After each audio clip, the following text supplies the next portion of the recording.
2024 সালের সেপ্টেম্বরে সমর্থকদের এক সমাবেশে ভারতীয় প্রধানমন্ত্রী নরেন্দ্র মোদী আত্মবিশ্বাসের সঙ্গে ঘোষণা করেছিলেন তার দল ভারতীয় জনতা পার্টি একটি নতুন জম্মু ও কাশ্মীর গড়বে, যা হবে সন্ত্রাসমুক্ত ও পর্যটকদের স্বর্গ। কিন্তু 7 মাস পেরোতেই সেই প্রতিশ্রুতি ভেঙে পড়েছে।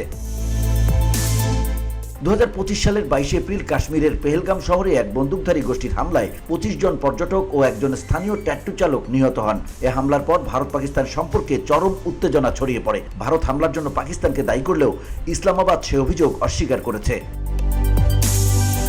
কাশ্মীর সীমান্তে টানা 3 রাত ভারত ও পাকিস্তানের সেনাদের মধ্যে গোলাগুলির ঘটনা ঘটেছে। এর পাশাপাশি ভারত সিন্ধু পানি চুক্তিতে অংশগ্রহণ স্থগিত করেছে এবং উভয় দেশ পরস্পরের কূটনীতিকদের বহিষ্কার করেছে। সীমান্তের একমাত্র বাণিজ্য পথ ওয়াঘা আটারি রুটও বন্ধ করে দেওয়া হয়েছে। কাশ্মীরের ভেতরে ভারতীয় নিরাপত্তা বাহিনী ব্যাপক দমন অভিযান শুরু করেছে। সন্দেহভাজন বিদ্রোহীদের পরিবারগুলোর বাড়িঘর ধ্বংস করা হয়েছে এবং অন্তত 1500 কাশ্মীরিকে গ্রেপ্তার করা হয়েছে। বিশ্লেষকরা বলছেন এই হামলা মোদির নতুন কাশ্মীর নীতির গভীর দুর্বলতা উন্মোচন করেছে।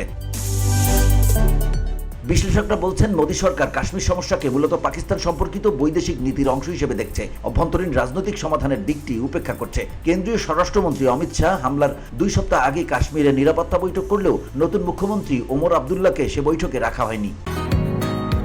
বসুন্ধরা, উত্তরা, বনশ্রী, কুড়িল ও বাড্ডা সহ রাজধানীর বিভিন্ন স্থানে অভিজাত ও অত্যাধুনিক মানের ফ্ল্যাট কেনার এক নির্ভরযোগ্য প্রতিষ্ঠান pleasant properties limited.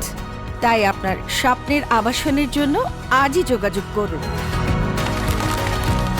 Pleasant properties limited, where destiny matches eventually. Pahalgam হামলার পর মোদী দেশে নির্বাচনী প্রচারে গিয়ে কড়া ভাষায় বলেছেন তিনি হামলাকারীদের পৃথিবীর শেষ প্রান্ত পর্যন্ত তাড়া করবেন। বিশ্লেষক নীলাঞ্জন মুখোপাধ্যায় মনে করেন মোদীর কাশ্মীর নীতি মূলত দেশের ভেতরে উগ্র জাতীয়তাবাদী সমর্থকদের মন জয় করার জন্য।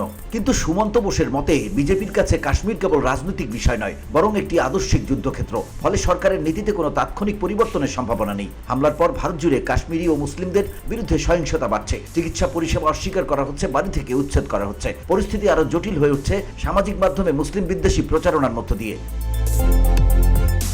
বিশ্লেষকরা বলছেন এই চরম উত্তেজনাময় পরিস্থিতি নির্বাচনী রাজনীতিতে বিজেপির জন্য সুবিধাজনক হলেও কাশ্মীর সমস্যার মূলে থাকা দীর্ঘস্থায়ী সংকটকে আরো গভীর করে তুলছে।